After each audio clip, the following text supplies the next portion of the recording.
Welcome to the Deep Dive. Great to be here. Today, we're opening up the scriptures again, heading into the Hebrew Bible, specifically 2 Kings chapter 13. A really fascinating chapter. Lots going on. Absolutely.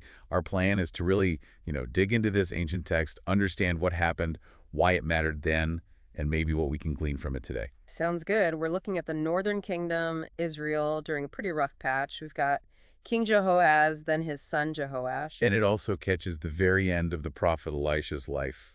Big moments. Definitely. It's a mix of, well, failure, divine anger, but also surprising grace. So let's start with Jehoaz, son of Jehu, king in Samaria, 17-year reign. The text gets straight to the point about his rule. Oh, yeah, no messing around. It says flat out he did evil in the eyes of the Lord. And it wasn't just anything evil. It specifies he followed the sins of Jeroboam, son of Nebat. Right. The original sin, you could say, of the northern kingdom, setting up those alternative worship centers, the golden calves, leading people away from Jerusalem. And the text emphasizes he did not turn away from them. This wasn't a mistake. It was policy. Exactly. It was ingrained. And there's even a specific detail. The Asherah pole. Yeah.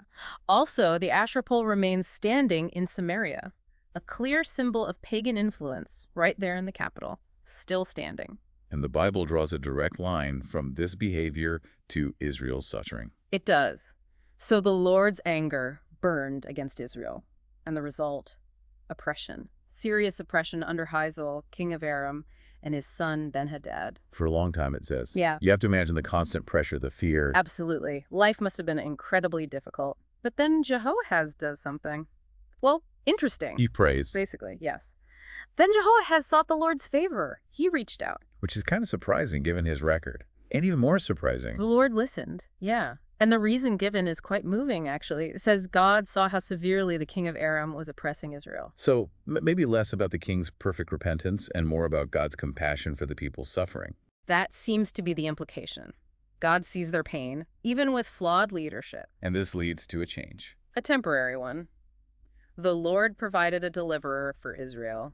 They got some breathing room, escaped Aram's grip for a while. Things got back to normal, sort of. The Israelites lived in their own homes as they had before. You'd think, okay, lesson learned, right? They saw God intervene. Maybe time for a real change. But no, that's the frustrating part. It really is. The text says, but they did not turn away from the sins of the house of Jeroboam. They continued in them. The pattern just held. So stubborn. And the cost of all this, the sin, the oppression it's laid out in stark military terms. Oh, it's brutal. Listen to this. Nothing had been left of the army of Jehoahaz except 50 horsemen, 10 chariots, and 10,000 foot soldiers. That's almost nothing for a kingdom. Exactly. Aram had destroyed the rest and made them like the dust at threshing time, utterly decimated. What a legacy. So Jehoahaz dies, he's buried, standard notice about the annals, and his son, Jehoash, takes over. Right. Jehoash, son of Jehoahaz. 16 years in Samaria. We get a little time marker, 37th year of Joash, king of Judah. But in terms of spiritual direction, there we go again. Unfortunately, yes. He also did evil in the eyes of the Lord and did not turn away from any of the sins of Jeroboam, son of Nebat. He continued in them. Same story, different king. The cycle continues. His reign had other things going on, war with Judah's king Amaziah, also in the annals. He eventually dies, buried. His son Jeroboam succeeds him. But before all that, the chapter gives us this really pivotal, powerful encounter. The focus shifts, doesn't it, from the palace to the prophet's deathbed. Exactly. Now, Elisha was suffering from the illness from which he died. His time is short. And King Jehoash, this king who was also doing evil, he goes to visit Elisha. He does. He went What? down to see him and wept over him. There seems to be genuine grief there, maybe recognizing the loss of something vital for Israel. The way he cries out is just incredible. It really is. My father, he cried. The chariots and horsemen of Israel. The exact same words Elisha said when Elijah was taken. Precisely. It's this profound acknowledgement, even from a flawed king, that Elisha's spiritual power, his connection to God, that was Israel's true strength, more than any army. It's like he knew deep down who the real protector was. I think so. And Elisha, even in his final illness, responds. He sees the king there, maybe sees a flicker of potential. So he gives him instructions, symbolic actions. First, Get a bow and some arrows. Simple enough. then he tells the king, take the bow in your hands. And Elisha actually puts his hands on the king's hands. Yeah, that image is powerful, isn't it? This joining of prophetic authority and royal power. Then open the east window and shoot. The king shoots, and as the arrow flies, Elisha declares, The Lord's arrow of victory, the arrow of victory over Aram. boom! Not just a prediction, but a declaration, a promise. And he gets specific. You will completely destroy the Arameans at Aphek. Total victory. Offered right there, connected to that shot. God was offering complete annihilation of the Aramean threat, but it required the king's participation. Okay, so that's Act 1, total victory promised. Then comes Act 2. Elisha says, take the arrows. King Jehoash picks them up. Then the command, strike the ground. Strike the ground with the arrows. Seems simple. And the king, he struck it 3 times and stopped. 3 times. And stop. And Elisha's reaction, he's not pleased.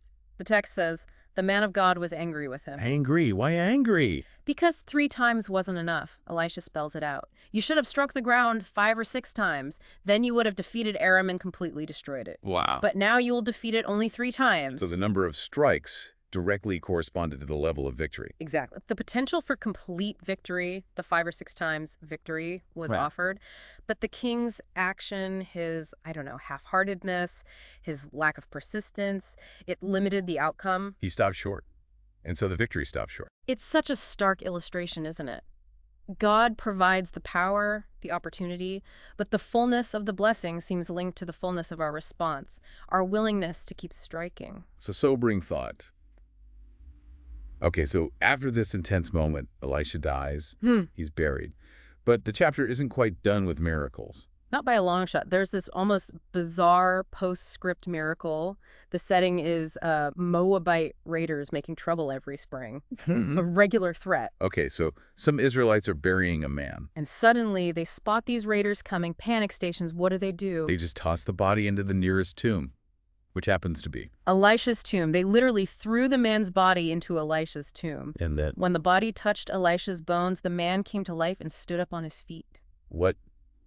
Just like that. Just like that, an instantaneous resurrection. It's this burst of impossible life, even from the prophet's bones, showing God's power persists beyond death. A powerful sign, especially after we just saw the king limit God's potential victory. Here, life just explodes unexpectedly. It's a stunning contrast. A reminder that God's life-giving power is still present, even amidst failure and death. But the reality of the political situation still lingers. The text reminds us. Right, it loops back. Hazael, king of Aram, oppressed Israel throughout the reign of Jehoahaz.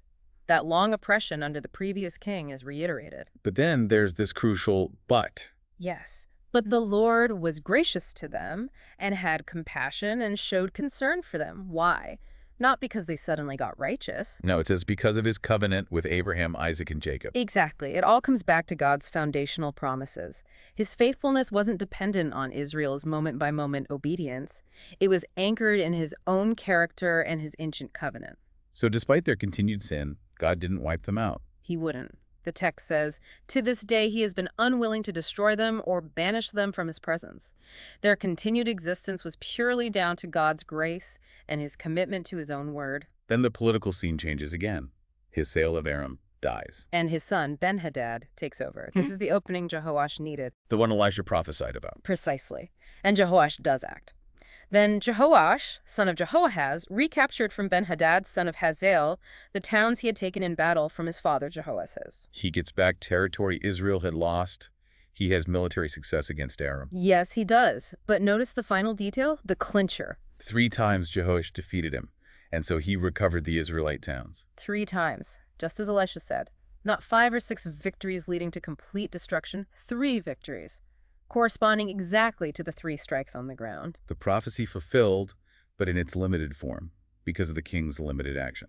The outcome perfectly mirrored his response to the prophetic instruction. Recovery, yes. Restoration, yes. But not the total victory that was seemingly on offer. So looking back over this whole chapter, this deep dive into 2 Kings 13, Yeah. wow, we've seen this painful cycle. Sin, oppression, a cry for help, temporary relief, but no lasting change. Yeah, and then this incredibly dramatic scene with the dying prophet offering a path to complete victory. Only to see it limited by stopping too soon, by only striking 3 times. But alongside that, you have these moments of God's profound grace. Listening to Jehoahaz, remembering the covenant, the shocking life bursting from Elisha's tomb. It's a real mix. The takeaways seem pretty clear, though. Our choices, our actions, our persistence or lack thereof, they really do matter. They impact the outcome. Absolutely. There's a clear connection between how fully we engage with what God puts before us and how much of the potential we realize, but also the bedrock is God's faithfulness. Even when humans fail, God remembers his promises. Which leaves us with that final kind of pointed question, right? The image of Jehoash striking the ground only 3 times. It forces you to ask, where am I doing that? Yeah. Where might we be stopping short in our own lives? In facing a challenge, pursuing something important, maybe responding to a spiritual nudge? Are there areas where we're settling for, 3 strikes, the partial progress, limited breakthrough, when maybe God's inviting us to strike 5 or 6 times? True. To press in for the complete victory or the fuller potential? What does it look like to really seize the whole opportunity, not just part of it? That's something to really chew on. Definitely something to think about.